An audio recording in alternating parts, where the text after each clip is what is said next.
Hello, je suis Carlotta. Bienvenue dans Product Marketing Stories, le podcast qui décrypte les méthodologies, partage des conseils et apprentissages concrets pour rendre compréhensible et accessible le product marketing.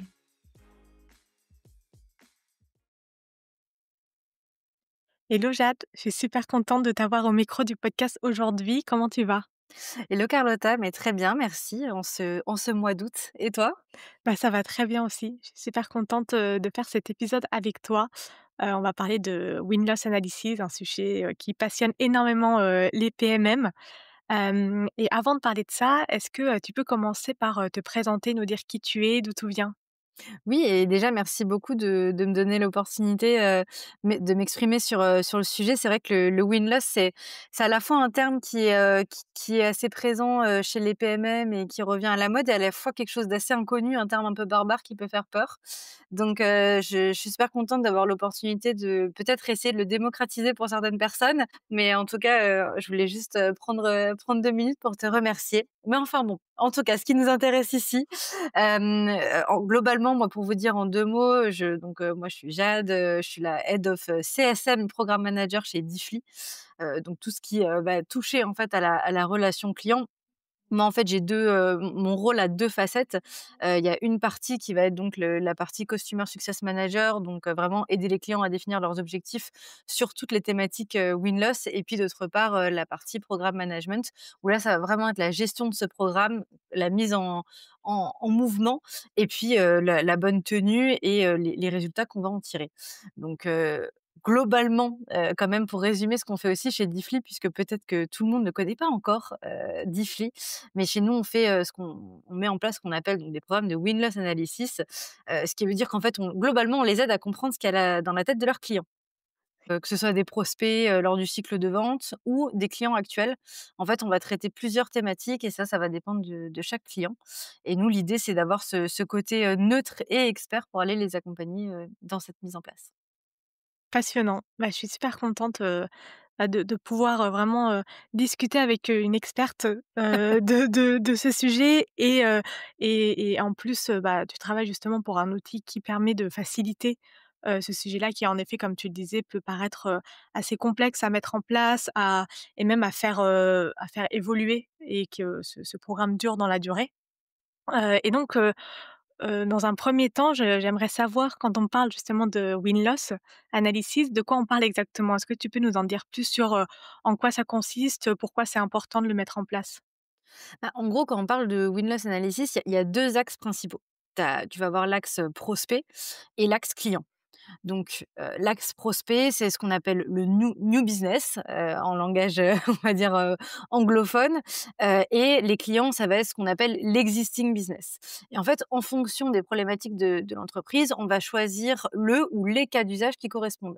Donc on va avoir certains clients, qui vont faire appel à nous pour, comprendre, en fait, pourquoi ils perdent ou ils gagnent des deals, en interrogeant directement les prospects, pour avoir des informations sur la concurrence, sur, la perception de l'entreprise, le côté marketing, sur leur site web, sur, avoir des retours produits, comprendre comment bien déterminer leur retour sur l'investissement quand ils mettent en place, leur solution chez client, la qualité de leur service commercial, des interactions. Ça va être toutes des thématiques vraiment liées au processus de vente, et comment s'améliorer sur le long terme pour acquérir plus de clients et éviter d'en perdre des nouveaux. Et puis, tu vas avoir le deuxième axe qui est donc ce qu'on appelle l'existing business, les clients actuels. Et là, tu vas avoir aussi plusieurs thématiques, plusieurs cas d'usage qu'on va pouvoir traiter. On va avoir certains clients qui vont nous demander d'aller évaluer la satisfaction en interne, donc d'aller vraiment parler à leurs clients actuels et de comprendre qu'est-ce qui fait qu'aujourd'hui vous êtes satisfait, qu'est-ce qui fait que vous ne l'êtes pas, et quelles sont surtout vos chances, de renouveler votre contrat quand on est sur des prestations, soit de services, soit, de solutions. La prévention du churn, c'est un gros, axe, de demande, en tout cas chez nos clients. Et puis tu vas avoir aussi certains clients qui vont nous demander de faire ce qu'on appelle de la churn analysis. Donc vraiment d'aller comprendre pourquoi les clients sont partis, pour justement essayer d'arrêter cette épidémie, pour certains, ou justement s'améliorer sur le long terme et baisser ce niveau de churn qu'on peut voir chez certains clients.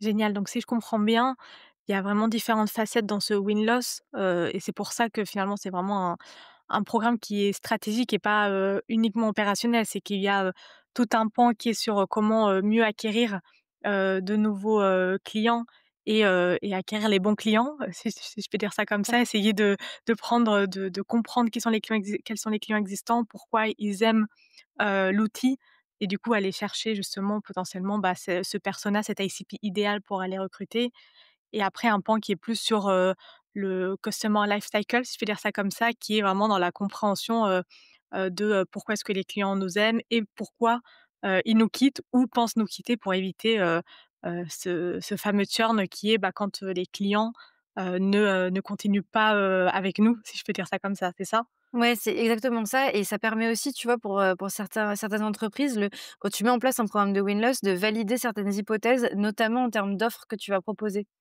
Des fois, avant de te lancer dans un pays, avant de te lancer sur une thématique ou nouvelle sorte de business model que tu voudrais mettre en place, tu peux utiliser du coup faire un programme de win-loss pour justement identifier quel est le potentiel de cette stratégie et est-ce qu'on a vraiment envie de le mettre en place. OK. Ben, si ça te va, maintenant qu'on a un peu compris qu'est-ce que c'est, pourquoi c'est important, on va rentrer dans le vif du sujet. C'est quoi les étapes? Comment, est-ce qu'il y a des questions à se poser justement avant de mettre en place ce programme, pour qu'il reste efficace? Est-ce que tu peux nous en dire plus sur, ce déroulé là si, ceux qui nous écoutent veulent le mettre en place, qu'ils puissent prendre des notes et suivre tes recommandations à la lettre? Bien sûr, bah, c'est ce qui peut faire peur, hein, quand on n'en a jamais mis en place ou quand on en a mis en place et que ça n'a pas marché. Parce que ce qu'on voit souvent chez certains de nos clients qui ont pu déjà, tenter de mettre en place un programme de Windows, je sais que c'est très chronophage, hein, ça, faut quand même être au courant quand on le met en place. Si on le met en place, il faut pouvoir y accorder du temps. Sinon, ça sert à rien. On va se retrouver avec beaucoup de données, mais finalement pas grand chose qui est fait et donc ça peut être assez décourageant, surtout quand on est le PMM responsable de ce projet-là. Voilà, il faut être, quand même alerte sur le fait que ça va demander du temps. Mais la plus grosse erreur qu'on voit chez nos clients, c'est qu'en fait, au moment de se lancer dans une définition d'un programme de win-loss, ils ne réfléchissent pas aux objectifs d'apprentissage. Donc en fait, souvent, en tout cas les cas que moi j'ai pu observer, que ce soit, chez Difly actuellement ou avant dans mes anciennes entreprises où j'ai eu l'occasion de faire ça aussi, c'est les gens pensent au win-loss comme: «On va aller interroger tout le monde et on verra ce qui en ressort». Le problème, c'est qu'en faisant ça, c'est très compliqué de tirer des conclusions qui soient activables et qui soient, on peut se dire: «Là, on a vraiment quelque chose sur lequel on est sûr de nos retours». Globalement, quand on réfléchit, quand on y va un petit peu à l'aveugle, bah, on se retrouve avec des résultats qui vont un peu dans tous les sens et c'est très compliqué d'avancer. Donc moi, ma première recommandation quand on met en place un programme de win-loss, c'est: qu'est-ce que vous voulez savoir et sur qui? Parce que très bien, on veut savoir, alors je vais si on essaie de parler concrètement, je veux savoir, pourquoi je perds tout le temps face à tel concurrent. OK, ça c'est clair et avec, tes champs du CRM, on peut facilement savoir que, face à tel contrat, tu as perdu. Donc on va pouvoir identifier, ce contre qui tu as perdu. Et OK, donc tu veux savoir et est-ce que tu veux savoir sur tous tes comptes? Est-ce que tu veux seulement sur une typologie particulière? Par exemple, je veux savoir pourquoi je perds face à tel concurrent sur mes deals au-dessus de 20 000 €. Voilà, c'est juste pour donner un exemple concret.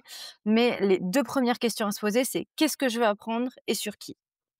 Le sur qui, ça va dépendre du volume de l'entreprise. Si l'entreprise, a plutôt des gros paniers moyens avec des volumes un peu faibles, on peut aller essayer de targeter tout le monde. Si, on a beaucoup de volume, il va falloir faire un choix parce que tout le monde ne peut pas répondre, sinon, ça va demander encore plus de temps que ce que je te disais au départ. Donc ça, je dirais que c'est les 2 premiers points. Nous, on a eu d'ailleurs pour vous donner un exemple concret, un client en fait qui avait au départ, réfléchi à ses objectifs d'apprentissage. On les avait challengés ensemble et en fait ça on s'est rendu compte après, quelques retours clients que, finalement, il y avait une autre problématique qui émergeait et que du coup, on n'arrivait pas à analyser parce on n'allait pas chercher les bonnes typologies de comptes. Et donc du coup, en fait, on s'est dit: «On arrête le programme, on met sur pause, on arrête d'envoyer des demandes», puisque là, en fait, finalement, on reçoit des retours, mais qu'on n'aura pas le temps de traiter parce que c'est pas l'urgence. L'urgence, c'est plutôt cette autre thématique, et pour te dire, en fait, on était parti sur un cas d'usage, nouveau business, donc vraiment, comprendre pourquoi on perd ou on gagne et en fait, on a complètement bifurqué, on est allé sur un cas d'usage client, prévention du churn, puisqu'on était, sur Q3, je crois, dans l'année et Q4 arrivait et il fallait vraiment comprendre quelles étaient les intentions de renouvellement des clients. Donc, c'est vrai que ça arrive, plus souvent qu'on ne le croit de soit ne pas définir d'objectifs et donc du coup d'être à l'aveugle, soit d'en définir mais de changer, par après et il y a pas de sujet là-dessus. Il faut juste être alerte de: est-ce qu'on est vraiment en train de récolter les informations dont on a besoin et qui vont être pertinentes? puisque finalement le rôle d'un PMM, c'est d'être, au carrefour du business, du produit, enfin de tous les services et pour pouvoir récolter ces retours-là et les transmettre au codir, les transmettre aux produits ou à la tech, ben, si on n'interroge pas les clients, c'est compliqué ou en tout cas si on n'a pas les bonnes informations, ça rend le travail plus compliqué, quoi. Donc je dirais que ça, c'est vraiment les 2 premiers points.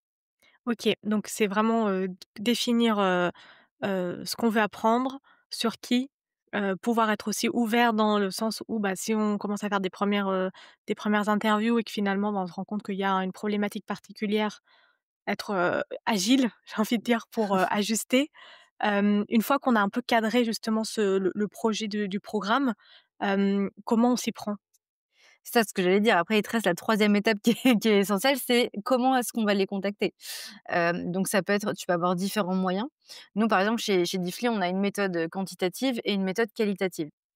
La méthode quantitative, on va envoyer en fait des sondages, à nos clients qui vont en général, c'est des sondages qui prennent 2 minutes en moyenne à remplir, entre 2 et 5 minutes, pour leur demander qu'est-ce qui a vraiment pesé dans la décision de ce client? Pourquoi vous avez décidé d'y aller ou de pas y aller avec, notre client à nous? Et tu vas avoir la méthode qualitative qui sont les interviews. Ça, c'est vraiment, en tout cas moi, mon cœur de métier sur, mon expertise, c'est sur les interviews. Donc c'est de prendre 30 minutes avec, les prospects de nos clients pour comprendre, en fait, ce qui a joué dans la balance. Et donc tu as non seulement ce que les clients vont te dire, tu as ce qu'ils vont pas te dire et tu as tout le langage aussi, non verbal, le ton. C'est vrai qu'on dit souvent qu'en fait, les mots représentent 7 de Mmh, de ce qu'on écoute et quand nous, on fait toutes nos interviews forcément en visio. C'est hyper important aussi de prendre ce temps pour échanger, tu vois, avec ça. les prospects et donc pour ça, il faut réfléchir: «Comment est-ce que je vais contacter?» Si tu es la personne en charge, de ce programme de Winloss, comment est-ce que je vais contacter mes clients et de quelle façon?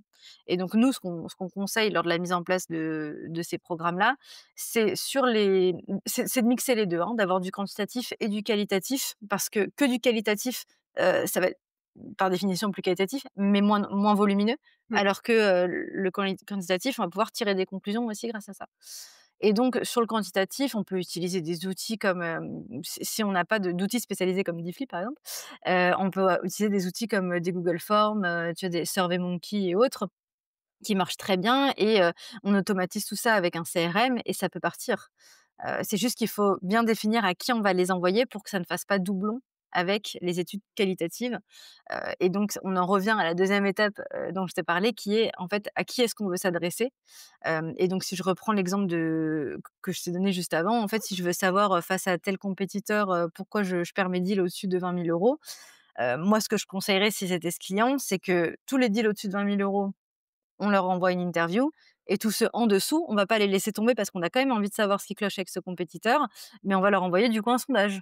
Comme ça, on va OK. pouvoir se faire une idée pour les 2.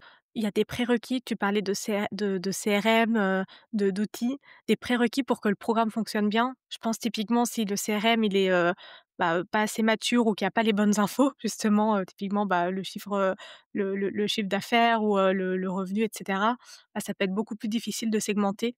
Est-ce que là-dessus tu as des conseils justement pour, que quand on veut mettre en place le programme, on ait vraiment tout ce qu'il faut pour le faire? Évidemment, si on a un CRM qui est bien tenu, c'est la Rolls-Royce, l'idéal, puisque là, en fait, on va pouvoir, alors si on passe par un outil externe, vraiment plugger, en fait, le CRM directement, à l'outil de Winloss qui va pouvoir, en fait, automatiser directement grâce aux filtres qui sont déjà existants, donc le client n'a pratiquement rien à faire.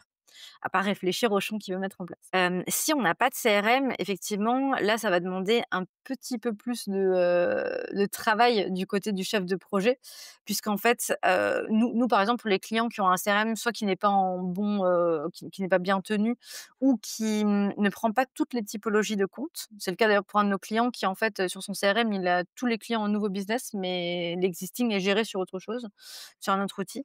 Donc là, on passe par import. Donc en fait, on va créer donc moi, ce que je conseillerais, c'est de créer un fichier Excel où en fait, on va mettre toutes les données dont on a besoin pour notre analyse win-loss, c'est-à-dire, le nom du deal, la personne qu'on va contacter avec son mail pour pouvoir la contacter, le montant, et les champs qui vont être associés à ce qu'on veut apprendre. Le compétiteur, par exemple, l'état, ça, c'est souvent quelque chose qu'on néglige aussi, mais ça c'est moins utile d'aller, chercher des informations sur un prospect qu'on a contacté une fois, plutôt que sur un prospect à qui on a fait une proposition commerciale et qui a dit non. Bien Donc sûr. le deal stage aussi peut être important. Donc c'est réfléchir à comment,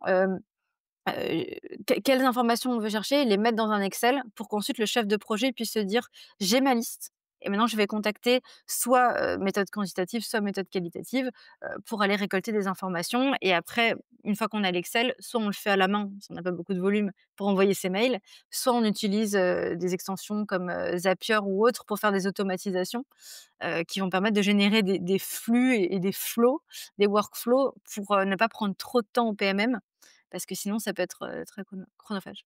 C'est clair. Est-ce qu'il y a d'autres étapes, une fois qu'on a mis tout ça en place? Bah, les autres étapes, ça va être d'analyser tout ça, enfin de mener les interviews et surtout et de l'analyser. On commence peut-être par mener les interviews? Ce serait mieux, sinon il y Ce aura pas serait grand-chose à analyser. pour mener les interviews, la première étape, ça va être de les préparer. Quand on travaille avec un prestataire externe, donc par exemple, nous, en fait, on va proposer des guides d'interview, à nos clients et on va surtout leur demander de les adapter. Puisqu'en fait, avoir des questions standards, c'est bien, c'est déjà un super début, mais si elles sont pas adaptées encore une fois aux objectifs d'apprentissage, finalement, elles vont être moins percutantes à la fin et elles vont pas permettre aux tierces parties neutres, de pouvoir se focaliser sur les bonnes questions. Donc nous, on leur dit: «Rajoutez des questions, modifiez, mettez en gras ce que vous voulez absolument qu'on pose pour qu'on l'ait toujours dans la tête», sachant que ça reste, une interview, une discussion et pas un interrogatoire, quoi. Donc ça, c'est Mmh. vraiment, à garder en tête. Si on fait les interviews soi-même, la première chose, aussi qui va être hyper importante, c'est de respecter cet aspect de neutralité. Parce que, les clients, en général, la raison pour laquelle ils vont pas donner leur feedback, c'est parce qu'ils ont peur qu'on essaye de les retourner, de les reconquérir. Ils se disent: «Bah, on leur a fermé la porte, ils essayent de passer par la fenêtre». Mmh. Non et c'est tout l'intérêt d'avoir quelqu'un de neutre d'ailleurs, c'est de se dire: «On se décharge totalement et on a rien à vous vendre. On veut simplement récolter votre feedback». Donc ça, je dirais que c'est le plus important. Mais si on revient à notre chargé de projet, quand il veut mettre en place les interviews, il faut vraiment, créer ce guide d'interview, créer les bonnes questions et nous, ce qu'on conseille, c'est de les diviser en catégories. Donc d'abord avoir, ce qu'on va appeler une vue d'ensemble, comprendre un petit peu qui est cette personne dans l'entreprise, quel est son rôle dans la décision finale et pourquoi elle s'est intéressée, en fait, à cette solution. Et puis ensuite creuser sur différents aspects. Mais on va creuser sur l'aspect de la relation commerciale. Qu'est-ce qu'ils ont pensé de la démonstration produit? Qu'est-ce qu'ils ont pensé du contenu? Essayer de poser un maximum de questions ouvertes pour laisser en fait la place au client ou au prospect de partager tout ce qu'il a, en tête. On met aussi une catégorie de questions sur bien évidemment le prix. Mais attention à pas tomber dans l'écueil de parler juste du prix. On va parler de la valeur, on va parler du retour sur l'investissement, on va parler de la proposition commerciale, de la négociation. C'est vraiment essayer de rentrer un peu dans le détail, plutôt que de rester en surface. Ce qui peut malheureusement, des fois être le cas quand on est, commercial ou CSM et qu'on cherche à avoir le retour d'un prospect. On va souvent rester un petit peu sur cette surface et on n'aura pas forcément soit le temps, soit les compétences de rentrer trop dans le détail. Et puis le gros pont aussi sur lequel on va se focaliser en fonction des thématiques clients, c'est la concurrence. Est-ce que vous avez fait un benchmark? Est-ce que vous avez vu d'autres solutions? Quels sont les points positifs, les points négatifs? Pour aussi récupérer des retours produits et des idées potentiellement, à mettre en place, quoi. Donc c'est vraiment établir ce guide d'interview et le décliner en fonction des cas d'usage et des problématiques que tu vas aller, chercher. Oui, en plus, tu disais, enfin, les finalement, la durée de l'interview est pas si longue que ça, que 30 minutes, et donc il faut aussi choisir ses combats, parce qu'on va pas pouvoir rentrer dans le détail de tout et Exactement. donc d'où le fait de vraiment bien poser les objectifs au début pour se dire: «Bah, où est-ce que je veux vraiment mettre l'accent?» et peut-être que, bah, on va pas parler de concurrence, sur ce programme-là, parce que c'est pas, là qu'on veut se focaliser, par exemple. J'imagine qu'il y a vraiment des parties pris aussi à avoir. C'est ça, par exemple, tu vois, nous, on a un de nos clients, enfin certains de nos clients maintenant, puisque ça devient, assez, à la mode, c'est de nous utiliser, pour faire des business cases. Puisque c'est vrai que c'est des choses, quand on est en marketing, qui prennent beaucoup de temps, qui demandent beaucoup de ressources, et donc pourquoi pas utiliser aussi une tierce partie pour faire ça? Et donc en fait, ils nous ont vraiment donné toute la trame de ce qu'ils voulaient dans leur business case, tu vois? Qui n'a rien à voir avec le prix, avec, les retours produits, tout ça, finalement, c'était pas ce qui les intéressait. Eux, ce qu'ils veulent, c'est vraiment les questions qu'ils ont pour alimenter leur business case. Donc, c'est vraiment à adapter en fonction de chaque, type de client. Et une fois que, bah, on a fait les interviews, qu'on a plein de données, d'informations, tu le disais au début, bah, le ce qui est compliqué après, c'est la restitution, de rendre digeste tout ça et d'en faire quelque chose. J'imagine que c'est cette dernière étape. Est-ce que tu peux nous en dire plus sur, bah, comment, que faire de tous ces insights récoltés? Comment les partager efficacement et vraiment que ça devienne des outils, d'aide à la décision? Oui, c'est souvent le pendant dans lequel on tombe, au départ, en tout cas, quand on n'a pas encore fait de win-loss, c'est qu'on est un peu submergé par l'information. Alors d'un côté, c'est un bon problème parce que ça veut dire qu'on a réussi à récolter des informations, donc ça déjà, c'est super. Par contre, effectivement, qu'est-ce qu'on en fait? Ça va être en général le gros sujet puisque dans une interview, alors 30 minutes, ça peut paraître court, mais il y a énormément d'informations qui sont dites. Pareil dans les sondages, on va avoir certaines personnes qui sont vraiment contentes de pouvoir exprimer leur opinion et qui donc, vont écrire, tout ce qu'ils ont sur le cœur. Bah, qu'est-ce qu'on en fait, en fait? Et donc alors sans plateforme dédiée, il va falloir bien maîtriser Excel. C'est un peu plus compliqué que quand on a une plateforme dédiée, bah, parce que, il faut l'organiser en fonction du type de retour qu'on a, de ce qu'on veut en faire, à qui on veut le partager, comment on veut le partager, à quelle fréquence. Il faut réfléchir à toutes ces thématiques-là. Mais, ce qu'il faut bien penser, c le plus important, c'est la fréquence. Parce que si on attend trop longtemps avant de commencer à faire les retours, en fait, on va avoir trop de un volume trop important de feedback à analyser et au final, ça va être plus décourageant qu'autre chose et surtout, ça va pas forcément être à jour. Nous, ce qu'on recommande dans la pratique des analyses Windows, c'est de le faire en continu. C'est ça qui va être la clé pour pouvoir toujours rester on top of market, être vraiment à jour dans ses, stratégies commerciales, dans son discours, dans ce qui est, d'actualité, pour nos clients et leurs prospects. Que c'est vrai que si on attend 6 mois pour analyser, la première Mmh. interview qu'on avait fait, ben, ce sera peut-être plus à jour, quoi. Donc je dirais que la fréquence, c'est vraiment la première chose à se demander et puis après le canal. Nous, on conseille, beaucoup d'utiliser les canaux de messagerie interne comme, Slack ou Teams pour créer, en fait, un channel dédié aux feedbacks reçus, qui seront bien évidemment condensés par le chef de projet parce que sinon, on risque d'en perdre certains, en route. Mais en tout cas, c'est d'utiliser ces moyens de communication-là pour, au fur et à mesure, aller alimenter leurs documents, eux, en interne. Bien sûr, le sales enablement joue un rôle important aussi, dans cette récolte d'informations puisque le rôle du PMM, c'est déjà de mettre en place, en général, ce programme, c'est souvent dans leurs objectifs, mais il ne faut pas considérer que cette personne est seule. Mmh. Ça va pas être à lui ou à elle de gérer toute la masse d'informations. Il faut bien sûr pouvoir se reposer aussi sur les membres de l'équipe et donc dire: «Bah, voilà, là, je sais déjà débroussailler le terrain. Maintenant, voilà tous les retours qui concernent toute la partie sales enablement, à toi de l'incorporer dans ta stratégie». Donc c'est aussi faire le relais entre les différentes équipes pour passer les bons messages aux bonnes personnes. Donc ça va être un 1er point et alors après quand tu as une plateforme, c'est sûr que ça aide puisque, sur quelques plateformes, notamment chez nous, tu as ce qu'on appelle un système de tag et donc qui va te permettre au fur et à mesure des feedbacks que tu reçois de taguer le contenu pour pouvoir les classer dans des dossiers qui vont du coup rendre l'information, bah, beaucoup plus digeste, par la suite. Ce qui aide grandement après. Alors ça n'empêche pas qu'il faut quand même que tu détermines la fréquence et le Bien canal, sûr. par lequel tu le partages, mais au moins tu n'as pas à faire des copier-coller, à tout transférer sur des fichiers Excel. C'est ça qui peut être, un peu chronophage et puis tu as un espace de stockage qui est déjà défini, quoi. Mais sur ce sujet, le dernier, conseil que moi je recommande et peut-être qu'on en discutera après, c'est aussi de créer un canal qui va permettre de mettre en avant toutes les remontées positives sur les salariés qui vont être partagées dans ces feedbacks.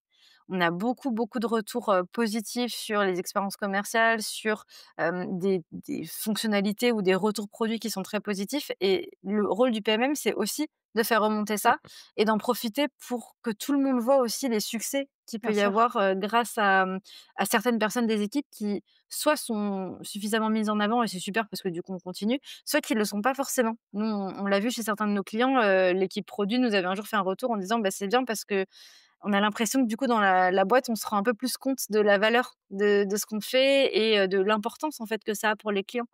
Donc ne pas négliger cet aspect partage d'informations positives à la boîte. Que ça permet, non seulement de créer un ego boost, mais aussi de donner confiance en le projet. C'est vrai que le win-loss, ça peut être vu des fois comme un outil, qui va aller auditer, qui va aller regarder, scruter ce que tu fais, alors qu'en fait, l'idée, c'est plutôt de dire: «En fait, ça, c'est bien, ça, c'est plutôt amélioré, mais voilà comment on peut y arriver». plutôt que de pointer le doigt, là où ça fait mal, c'est pas ça l'objectif. Ouais, bien sûr.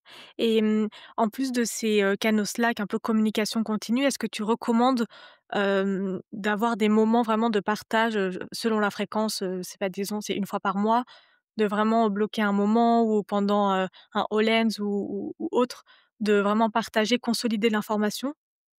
Oui, nous, on a, la plupart de nos clients qui font ça, en fait, ils utilisent effectivement soit les réunions mensuelles, au Lens, soit trimestrielles en fonction de la taille de l'entreprise, pour partager ces informations-là. Après, ça va dépendre de la taille, de l'entreprise. Si ce sont des très grosses entreprises, le partager en All-Hands une fois par mois, ce sera, c'est pas forcément le plus pertinent.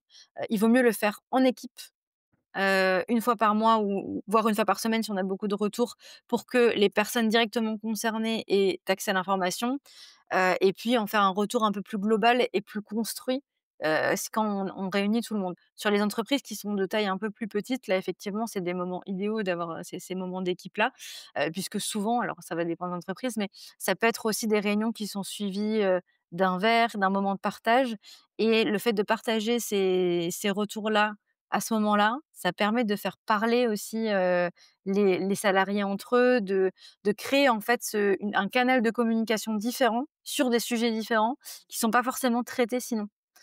Donc c'est vrai que c'est un moment qui est assez privilégié et puis surtout, c'est l'occasion de montrer que l'initiative est acceptée par tout le monde, y compris par la direction.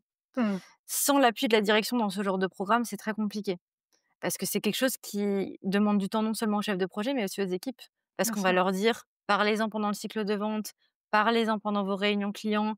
On va leur dire de le mentionner, ce qui est pas forcément déjà dans leurs habitudes et en plus, ça va leur demander de la charge en plus d'y réfléchir. Donc si en fait, ils ne voient pas le bénéfice et ils ne se sentent pas soutenus par la direction, c'est en général, ça marche pas.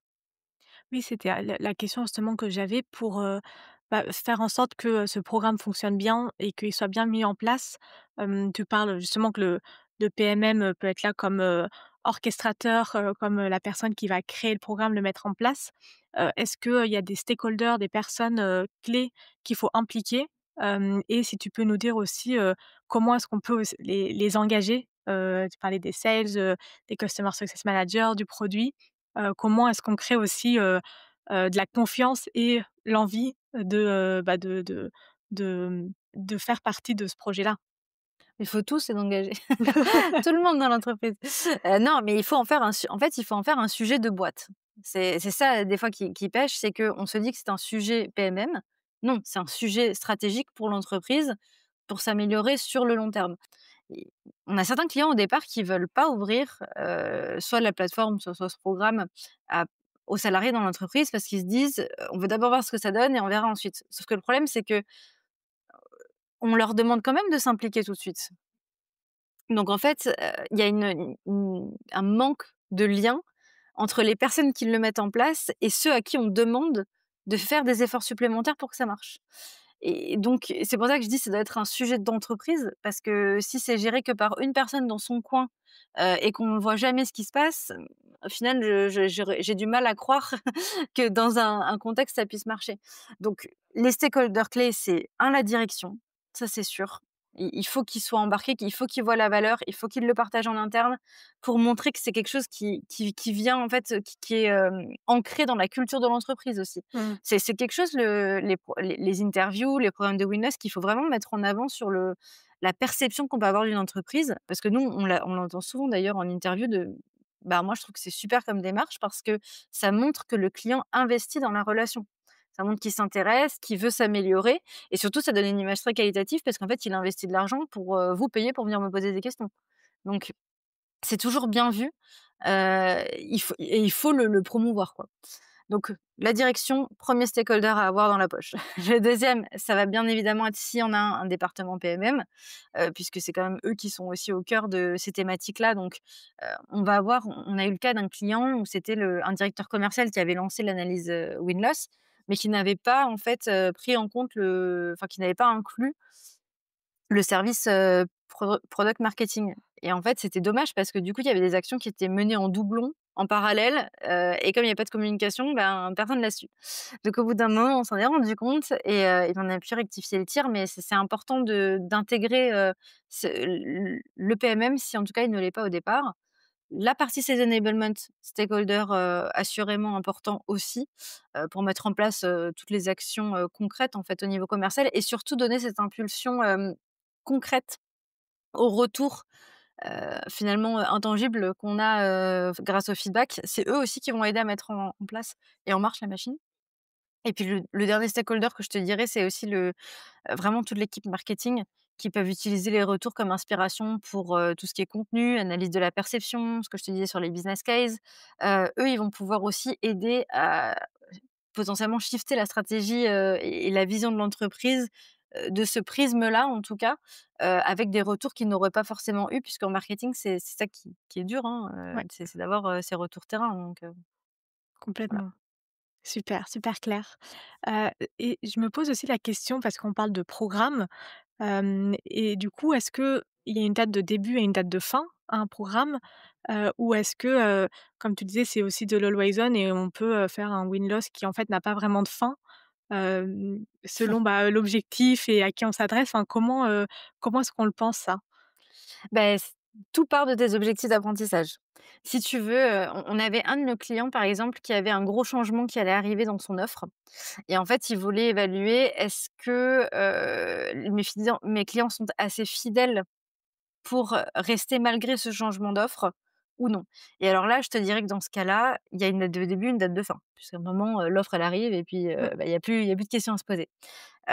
Donc si c'est sur des thématiques qui ont lieu suite à des changements temporaires, il y a une date de début, une date de fin et c'est important de se la dire dès le départ parce que ça permet de maintenir la cadence aussi.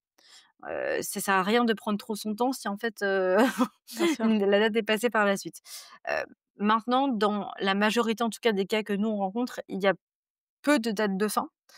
Parce que l'objectif, c'est de l'avoir de manière continue, d'avoir ces retours-là, tout au long de l'année.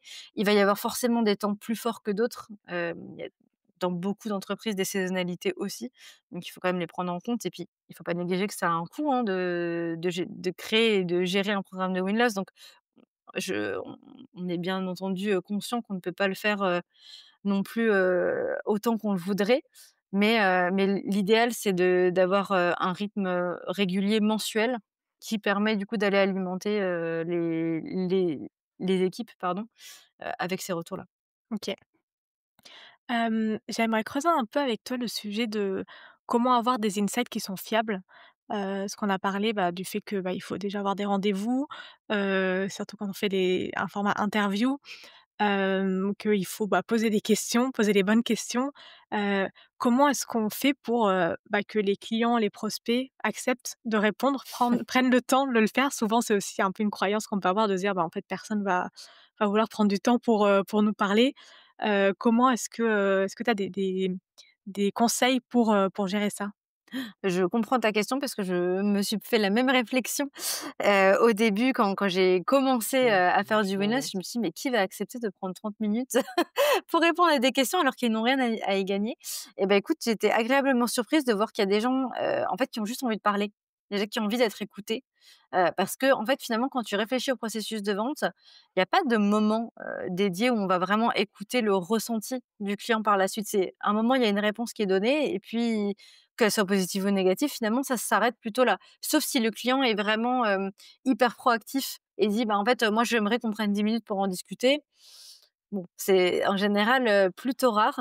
Donc tu vas avoir toute une, catégorie de clients qui, en fait, veulent se sentir écoutés et sont dans une démarche, vraiment de se dire: «Bah, en fait, j'ai apprécié le contact que j'ai eu avec ces personnes-là». Encore une fois, peu importe l'issue et donc j'ai envie de leur faire ce cadeau aussi de prendre, ces 30 minutes pour les aider. Ça, on l'entend souvent de dire: «Bah, en fait, je leur devais bien ça».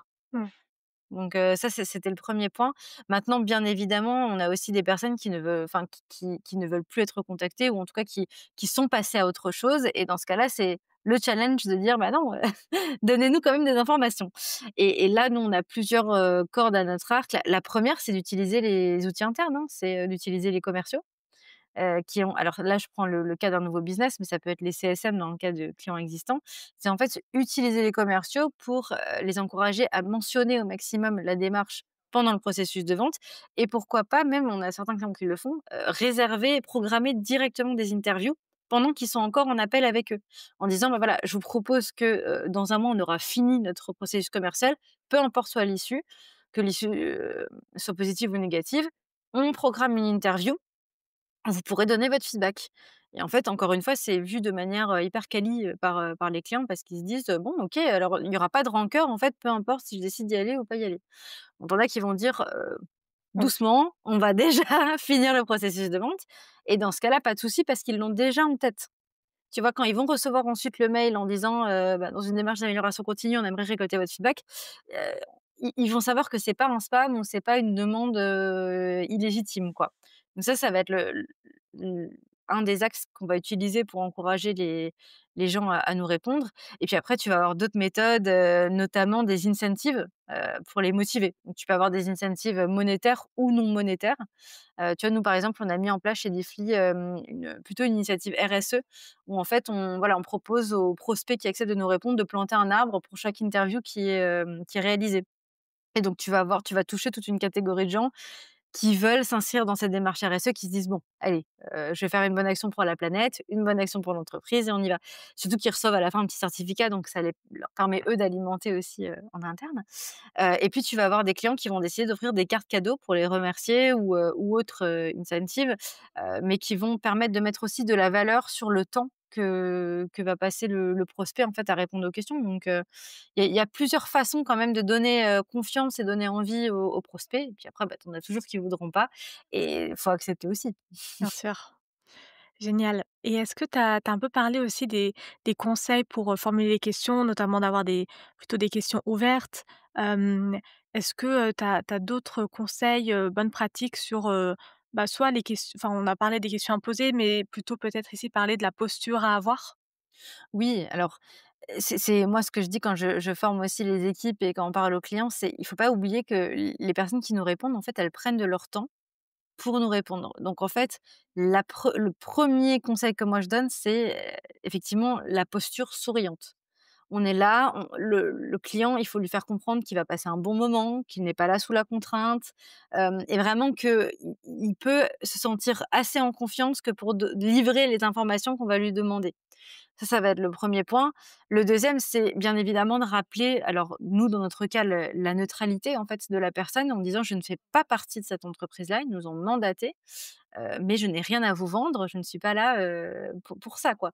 Donc ça, en général, ça rassure également et si c'est un PMM qui va conduire pour son entreprise, rappeler qu'il ne fait pas partie de l'équipe commerciale, mais il fait partie d'une équipe qui est là dans la recherche utilisateur et la recherche, de clients, et donc il n'a aucun intérêt financier en tout cas Mmh. à avoir cette interview-là. Ça, je pense que c'est hyper important. Hem Et puis évidemment, les questions ouvertes, ça tu l'as mentionné. Le dernier point que je dirais, c'est aussi d'être alerte avec le fait qu'il y a certaines personnes qui vont accepter de donner leur feedback, mais qui vont être gênées ou qui sont pas forcément à l'aise, de discuter avec soit des personnes qui ne connaissent pas, ou autres et il faut l'accepter, en fait. Moi ça m'arrive de temps en temps d'être face à des prospects où je me dis: «Mais pourquoi est-ce qu'ils ont accepté de me répondre?» Et en fait, voilà, c'est chacun a sa personnalité, et c'est aussi en détendant la personne et justement en ne s'adaptant pas forcément à sa posture à lui, mais en gardant ce côté avenant, souriant, que ça peut détendre aussi l'atmosphère. Mmh. Donc essayer, voilà, d'avoir ce côté neutre, en tout cas de ne pas se laisser influencer par Ouais. les humeurs, des uns et des autres. Et après le dernier point de vigilance, moi ça m'était arrivé une fois dans une interview où en fait j'avais une cliente qui me disait: «Mais en fait, vous ne faites pas partie de l'entreprise, je ne sais même pas si vous comprenez de quoi je vous parle, donc je vois pas pourquoi je vous répondrais, quoi». Et donc là, bah, c'est avoir ce travail, de encore une fois, de rassurer la personne, de faire comprendre que, bien évidemment, on n'est pas des experts, de la solution, mais on en sait assez pour poser des questions pertinentes et que c'est justement le but, c'est d'avoir son feedback de matière neutre et objective. Donc en fait, moi, j'ai pas besoin d'être experte, parce que je suis pas là pour lui avancer des arguments, je suis juste là pour l'écouter. Donc tu vois, c'est vraiment avoir ce côté, je suis là pour écouter, je ne suis pas là pour parler. Et en fait, souvent une interview quand tu regardes, on a du coup bien évidemment des outils qui enregistrent et ça, il faut toujours le préciser, ça je le dis aussi. On enregistre ces discussions, mais qui vont te dire du coup les pourcentages de temps de parole. Et donc nous, on se dit toujours que si, on est en dessous des 20 en tant qu'intervieweur, c'est qu'on est dans la bonne tranche. Quand tu dépasses les 20 de temps de parole, ça doit rester exceptionnel, tu vois? Ouais, ouais, ouais, c'est qu'il y a un problème. Ouais, parce qu'en fait, on est là pour écouter le client, on n'est pas là Bah pour donner oui, notre avis, quoi. oui et de manière générale, dans les interviews, même, celles que je fais, à chaque fois, je regarde quand même aussi à me dire: «Bon, c'est quand même moi qui dois moins parler que la personne que j'interviewe, Oui, c'est ça. Bah, là, tu le fais bien. donc ça va». Ouais, là, c'était, quand on parlait des interviews, mais il y a aussi, quelques peut-être aussi, guidelines qu'on peut donner pour, les sondages, puisque c'est pas toujours évident aussi de savoir quelles questions poser, qu'est-ce qui va être pertinent pour que ce soit à la fois ouvert, mais quand même assez ciblé. Et donc là, nous, ce qu'on recommande dans ces cas-là, c'est d'avoir maximum 5 questions dans ton sondage pour que ça reste, assez court pour le répondant, mais quand même assez ciblé. On suggère aussi la façon d'aller le communiquer, il y a certains clients qui font ça et ça marche très bien, c'est de l'intégrer en fait ce sondage, à l'outil de signature électronique. Si on parle par exemple, des deals qui ont été gagnés, c'est en général on a plus de 70 de taux de réponse Waouh! quand c'est intégré à l'outil de signature parce qu'en fait, ça demande qu'un clic de plus, les gens sont déjà dans ce côté un petit peu, positif Ouais, de dire, «On a un nouvel outil, on se lance, on y va», ils vont en profiter pour, répondre 5 minutes quoi. Donc ça, c'est aussi une bonne pratique. Et puis le dernier point quand on fait ces sondages, encore une fois, c'est d'avoir en tête, ces critères d'évaluation et surtout d'objectifs pour pouvoir poser les bonnes questions. Nous, en général, ce qu'on recommande, c'est d'avoir une question sur le critère qui a fait que ça a marché ou pas marché en fonction du cas et puis de laisser la place à d'autres critères de décision qui auraient pu peser, que ce soit négativement ou positivement. Donc si je te prends le cas, d'un contrat qui a été perdu, on va toujours commencer par la question: «Quel est le critère qui a fait perdre?» Et puis on va dire: «Est-ce qu'il y a quand même eu des éléments positifs?» Et dans la question d'un deal gagné, du coup, on va dire: «Quel est le critère qui a fait que vous avez gagné?» Et puis: «Est-ce qu'il y a eu des éléments qu'on pourrait quand même améliorer malgré le fait que vous nous avez choisis?» quoi. Donc ça, je pense que c'est des petits conseils qu'on peut, mettre en place quand on ne sait pas trop comment s'y prendre, pour son mmh premier sondage. et les critères, du coup, ça reste enfin, vous mettez déjà des options, enfin, un peu à cocher ou ça reste ouvert aussi? Nous, en tout cas, chez Diffly, c'est ce qu'on fait et du coup, forcément, nous, on trouve que c'est une bonne façon, en tout cas, c'est une des façons de fonctionner, c'est de réfléchir, du coup, en amont, encore une fois, quand on réfléchit au programme, de quels sont les différents critères qui peuvent peser dans la décision? Si je me mets dans la tête d'un client, qu'est-ce qui ferait qu'il me choisirait ou non? Et donc c'est là où tu vas réfléchir à tous les différents éléments du discours commercial, tu vas réfléchir au ROI, tu vas réfléchir aux conditions de facturation, heu tous La ces marge? éléments-là, tu vas tous les lister et effectivement, si tu es un peu doué, tu peux créer du coup, un genre de QCM où tu vas pouvoir, cocher plusieurs fois et puis mettre des commentaires, liés. Si on n'est pas, équipé, on peut aussi faire des suggestions à l'écrit pour, déjà donner une première piste de réflexion, Bien sûr, aux clients. Mais en tout cas, oui, c'est vrai que nous, c'est une chose qu'on propose et en général, on recommande de mettre une vingtaine de critères, pas plus. c'est déjà Parce beaucoup. c'est déjà pas mal, mais le problème, c'est que si tu en mets moins, tu vas rester dans quelque chose de très vague. Tu vois, si par exemple tu mets juste le prix, bah, ça sera moins pertinent que si tu mets, valeur et retour sur l'investissement, conditions tarifaires, modèle de facturation, négociation. Tu peux avoir, quand même une granularité dans l'information qui peut être plus intéressante et plus facile à gérer par la suite C'est vrai. que si tu restes sur quelque chose de trop vague. Oui et du coup qui peut être interprété différemment selon, bah, à qui on partage l'information, en fait. Oui, parce qu'il y en a certains qui vont pas vouloir mettre de commentaires.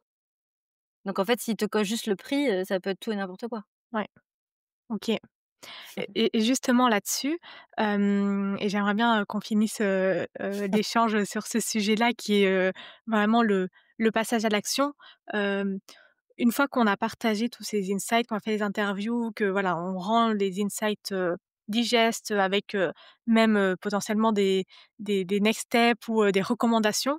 Est-ce que, comment on fait pour que, ce soit vraiment mis en place, que, les sales, par exemple, le customer success, le produit, le marketing, bah, s'approprient, tous ces apprentissages et puissent vraiment, les utiliser, pour s'améliorer et mettre en place, on va dire, des actions spécifiques. Une façon assez simple de le savoir, c'est de continuer ton programme de Winloss et tu verras, c'est des C'est vrai. améliorations. Ça déjà, c'est une première étape. Mais non, plus sérieusement, après pour t'assurer que c'est bien utilisé en interne, c'est effectivement tout le rôle de tout le côté chefferie de projet qui va là prendre tout son sens, où en fait l'objectif c'est d'aller chapeauter mais de ne pas faire pour eux. Puisqu'en fait, si le PMM commence à endosser le rôle de mettre en place des stratégies, par exemple commerciales, parce qu'il y a eu des retours sur la qualité de la démonstration ou sur, le niveau, le contenu qui a été engagé, en fait, finalement, il sort un peu de son scope et il risque de ne pas avoir cette légitimité qui va lui permettre d'être accepté d'accepter les nouvelles pratiques qu'il propose dans l'équipe concernée. Donc c'est pour ça que nous, on conseille toujours de déléguer, d'avoir, ces insights qui sont prêts. Pourquoi pas proposer des plans d'action, mais laisser l'ownership aux responsables, en tout cas du service. Là, dans ce cas que je te disais, par exemple, au sales enablement ou au directeur commercial, pour faire redescendre l'information. Parce que sinon, il n'y a pas d'autonomie et ni de responsabilité dans l'utilisation de ces feedbacks. Et qu'est-ce qui se passe le jour où le PMM n'est plus là? Qu'est-ce qui se passe le jour où en fait il change de poste? Ou alors, finalement, il va utiliser ce programme de Winloss mais sur un autre, sujet? Ben, en fait, tout ça va mourir. Mmh, Alors que si on commence à en faire une habitude avec les chefs de service, avec, les parties prenantes, là pour le coup, tu t'assures qu'il n'y a pas qu'une seule personne. C'est comme quand tu utilises un produit en interne et qu'il y a une seule personne dans l'entreprise qui l'utilise, ton risque de churn, il est hyper fort parce que si cette personne part, on n'est plus intéressé, c'est fini. Donc il faut diffuser au maximum ces informations pour, s'assurer qu'en fait chacun soit un maître aussi de sa barque et se dise: «En fait là, il y a ces informations-là qui sont sorties, je vais aller chercher plus loin ce qui s'est passé, je vais mettre en place des plans d'action». Donc je dirais que le rôle du chef de projet pour s'assurer que ces retours sont utilisés par les équipes, c'est en fait juste de leur demander: «Bah tiens, qu'est-ce que tu as fait des informations? Là aujourd'hui, il y avait ça qui était remonté, qu'est-ce que tu en as fait?» Nous on avait un client, il s'était remonté dans les interviews qu'en fait, il c'était un truc tout bête dans le processus commercial, il manquait au client un deck, de slides, de présentation à partager au décisionnaire final.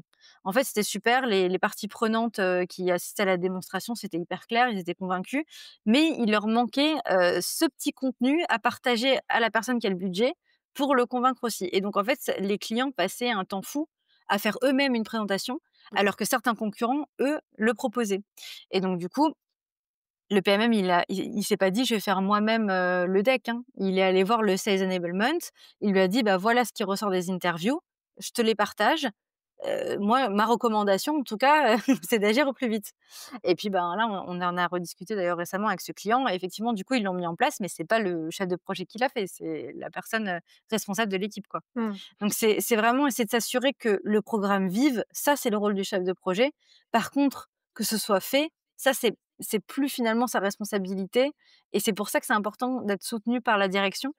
Parce qu'en fait, encore une fois, le PMM, il peut vite se retrouver seul à dire, «Je te conseille ci, fais ça, nanani nanana», mais s'il y a personne en haut qui, donne l'impulsion, hem, qui va le suivre? Tu Ouais. vois? Ça peut être plus compliqué. Oui et d'où le fait aussi d'intégrer, dès le début du projet, ces parties prenantes clés pour que Oui, ça devienne vraiment eux-mêmes des ambassadeurs et qu'ils se sentent, pas juste en fin de à la fin, «Il faut que tu fasses ça», mais vraiment impliqués dès le début, quoi. exactement.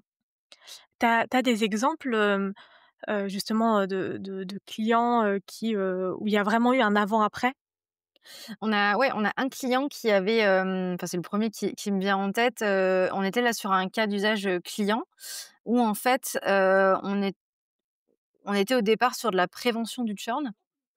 Donc on est allé analyser, on a interrogé pas mal de leurs clients. On a fait des retours et en fait, on les faisait un petit peu au compte-gouttes. Voilà, quand on n'avait pas déterminé de fréquence. Et en fait, on s'est rendu compte au fur et à mesure que ces retours-là, ils étaient quand même hyper utiles pour les CSM lors des ce qu'on appelle les QBR, les IBR, vraiment les réunions clients, soit annuelles, soit trimestrielles. Parce qu'en fait, ça permettait de nourrir les CSM pour préparer cette réunion et surtout déjà contrer par avance les objections qu'il y allait potentiellement avoir. Et donc en fait, on a mis en place, un système où, en fonction de la date prévue, dès qu'il y avait une date qui était rentrée dans le CRM pour un IBR, un QBR, il y avait une demande d'interview qui partait, pour préparer un mois avant. cette réunion-là. Donc et puis ensuite, une fois que l'interview était faite, tout ça a été partagé au commercial ou au CSM pour pouvoir, arriver, serein et en fait, tu vois, avec ce client-là, ils ont vu, du coup une augmentation de, leurs alors tu as toujours une estimation du nombre de clients que tu vas renouveler qui était de plus en plus, correcte et fiable. Parce qu'en fait, ils arrivaient avec des éléments qui étaient concrets, qui étaient déjà maîtrisés Mmh. et ils montraient aux clients que, voilà, on sait de quoi on parle, on va mettre en place des choses pour, s'assurer de la satisfaction. Qu'avant, en fait, chez ce client-là, c'était un petit peu au doigt mouillé. C'était compliqué de savoir vraiment sur quel atterrissage on allait être à la fin de l'année, quel allait être le taux de churn. On avait, si tu veux, ils avaient un écart, ils disaient: «Oh, ça va être, sûrement entre 20 et 25, entre 10 et 25. C'est quand C'est même large. c'est pas la même chose, quoi. Et donc, avec eux, on a vraiment eu l'avant-après de dire: «En fait, là, on sait qu'on va tomber entre 12 et 14. Tu vois? Donc, c'était ouais, ça, c'est le premier exemple qui me vient en tête. Génial. Bah, on va finir sur ça, hein. Et merci beaucoup, Jade pour ce partage d'expérience. Franchement, j'ai appris énormément de choses. Je suis sûre que la communauté PMM aussi, et que le win-loss analysis et le programme n'aura plus de secret pour personne après cette interview. Bah, je l'ai Hem, je te propose, pour terminer, de répondre aux 3 petites questions, de la fin que j'ai l'habitude de poser. La première, c'est, est-ce qu'il y a un sujet ou une personne que tu aimerais, écouter, au prochain, sur le podcast? sujet que je trouve en tout cas, notamment dans la communauté PMM, dont je trouve qu'on n'en parle pas assez, c'est comment est-ce qu'on arrive à ce rôle de PMM? En fait, je trouve que c'est un rôle qui est assez méconnu dans les entreprises et je trouve que ton podcast pourrait aussi aider à inspirer les futurs PMM en devenir sur, en fait, quelles sont les passerelles, comment est-ce qu'on pourrait y arriver? Est-ce que, là, aujourd'hui, je suis dans telle branche, est-ce que ce serait possible? Ou alors, justement, quelles compétences est-ce que je devrais développer pour faire le saut? Ouais, carrément. 2e question, est-ce que, tu recommandes un livre, un podcast, une ressource en particulier, que ce soit pro, perso? Est-ce qu'il y a quelque chose à partager? Moi, j'ai une newsletter que j'aime beaucoup de Clément Fromont, alors je l'aime beaucoup parce qu'il y a beaucoup de contenu, enfin assez régulièrement en tout cas sur, tout ce qui est neuromarketing et analyser aussi, bah, non seulement pourquoi les gens font ce qu'ils font, mais comment ils le font et je trouve ça intéressant d'aller un petit peu plus loin que juste réfléchir quelles sont les nouvelles tendances marketing. En fait, comment est-ce qu'elles ont un impact aussi sur la société, sur les gens, pourquoi est-ce que ça marcherait plutôt qu'autre chose, quoi. Carrément, je le suis aussi et c'est vrai qu'il y a plein de sujets auxquels on ne pense même pas. Finalement, il y avait une notion de gratuité. Est-ce qu'on écrit plutôt gratuit ou Oui, 0 €? Enfin des petites choses comme ça qui en effet on se dit: «Bah, en fait oui, ça a un énorme impact, sur, enfin instinctivement quoi». clairement. Dernière question, est-ce que les auditeurs peuvent te contacter, que ce soit pour en savoir plus, bah, sur Diffly, sur l'outil, sur, comment mener des win-loss analysis? Bien sûr, ouais, c'est un sujet, que je trouve passionnant et surtout, il faut garder en tête que le win-loss, on peut le faire de mille et une façons. Il y a pas une façon qui est meilleure qu'une autre. Là, moi, aujourd'hui, j'ai partagé, bah, pas mal de retours, suite à notre expérience et à ce que je vois qui marche et qui ne marche pas, mais il y a sûrement aussi, plein d'autres choses à mettre en place, à tester. Moi, j'adore, l'approche test and learn, essayer de voir, d'innover et de pas rester, bloqué, en fait, dans une seule façon de faire. Donc, avec plaisir, pour me contacter, sur LinkedIn, ou autre, vraiment, moi je suis toujours ouverte à ce genre de discussion. Génial. Merci encore Jade, pour ton temps, et je te dis à bientôt. Merci à toi pour l'invitation, à bientôt. Merci d'avoir écouté cet épisode jusqu'au bout. Si l'épisode t'a plu, n'hésite pas à le partager sur LinkedIn en me taguant. Tu peux aussi me soutenir en laissant un avis 5 étoiles sur Apple Podcast et me laisser un commentaire. Ton aide est précieuse pour m'aider à faire connaître Product Marketing Stories et aussi m'encourager à créer davantage de contenu. Alors merci